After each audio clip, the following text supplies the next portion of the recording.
On this video, I would like to continue what I'm entitling Beginning Hebrew Grammar with New Testament Application. We're reading now as we're moving through Genesis 1. In Genesis 1, verse 4.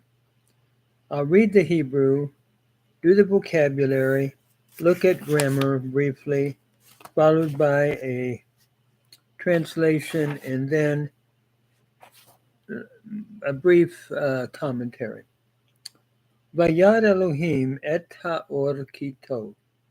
Vayivdel Elohim bein ha'or uvein ha'choshek. Let me translate it. And God saw the light, that it was good. And God caused a division between the light and between the darkness. In terms of vocabulary, ra'ah is the verb meaning to see. Tov is an adjective meaning good. And badal is a verb meaning to divide. Looking at the grammar, phrase by phrase. Vayar Elohim. Notice, again, vayar is from the root ra'ah. It is what we call a final hay verb, or a lamed hay verb, in which the hay is in the lamed position, and the hay has elided, or dropped out. We only see the resh and the aleph and the yod as a prefix. Again, we're looking at a cow imperfect third masculine singular from the root ra'ah.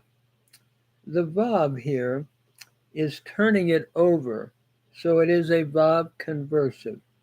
The dogish, or the dot, in the yod is a dogish. And historically, it would have been something like vav yar becoming va yar, where the vav, historically, probably of the conjunction vav, the second vav coalesced or went in what we call progressive assimilation into the yod. And we would translate it, and God saw. Et ha'or.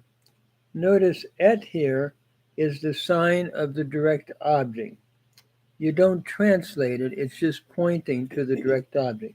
So God saw ha'or, the light. Ha'or, notice again the long A vowel comets under the hay. Since the aleph could not take a dogish forte, historically ahal would have been the article. The lamed historically dropped out, causing compensatory lengthening under the hay from a pathak to a comet. Vayad Elohim et ha'or ki tov. Ki is the conjunction that, and you have to supply the verb was, that it was good. Tov here is an adjective, that it was a good thing, or that it was good. Vayivdel Elohim bein ha'or uvein ha'choshek. Vayivdel is from the root badal, meaning to divide. Normally in Hebrew, you have three radicals, or three consonants. Beit, Dalet, Lamed is what we have here. And notice as we look under the vowels, under the yod and under the dalet, we have what is called an AI or an AE thematic vowel pattern. And so this is what we call a hifil stem. It is a causative stem, like yaktiv or yashmir or yagdil. Winegreen, in his classical grammar, uses the verb gadal. So yagdil, it's an AI causative. It's an imperfect called a hifil. Historically, grammarians speak of the hifil as the stem of causation. And if we were using the verb pa'al, it would be yafil. and the imperfect, Hifil being the perfect. So what we have here then is the AI vowel pattern where the first consonant is an A followed by the final vowel being an I, that is a tsere. We're looking at a Hifil causative stem.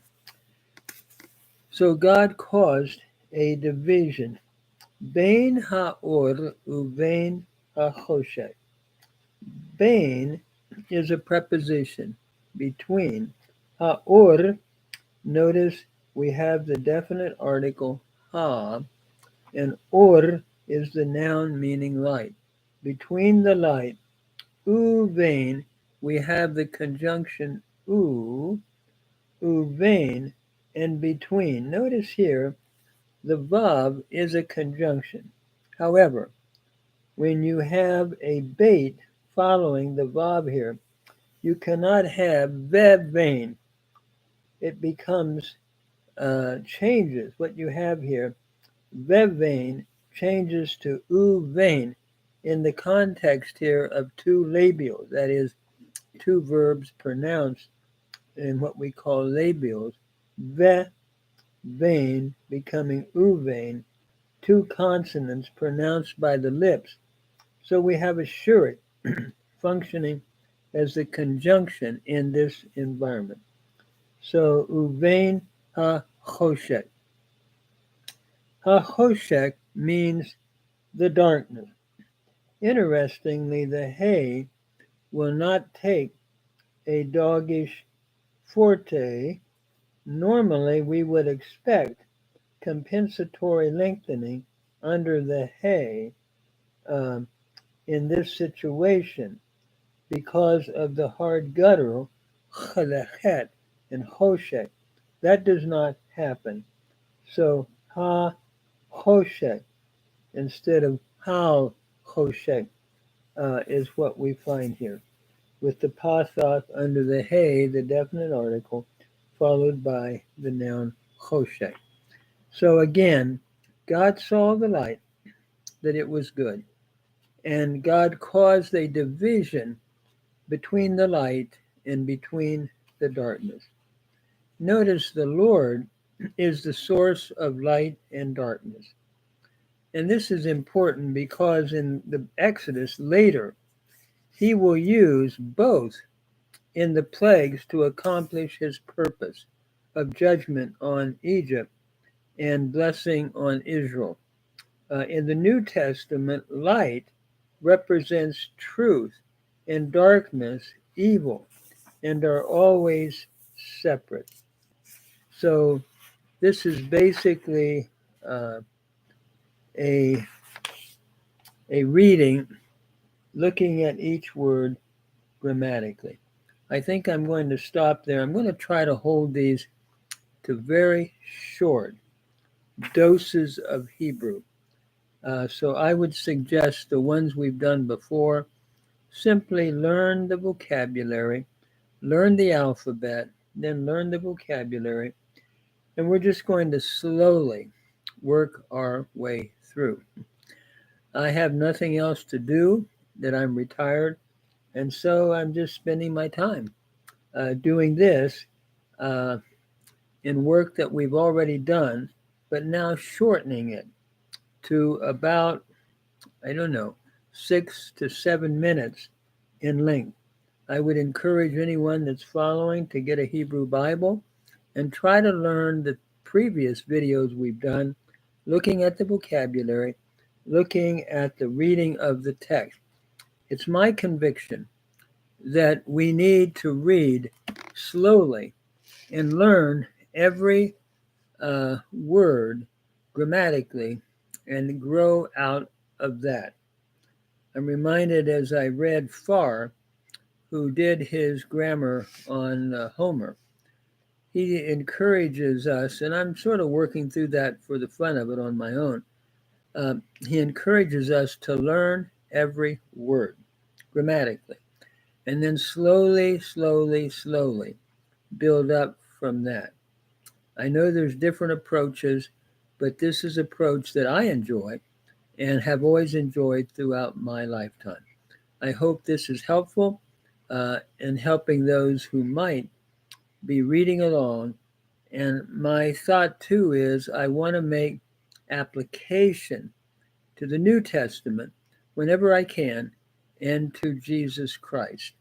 And so I'm going to stop here and we'll move on next time at doing the next verse. Thank you so much.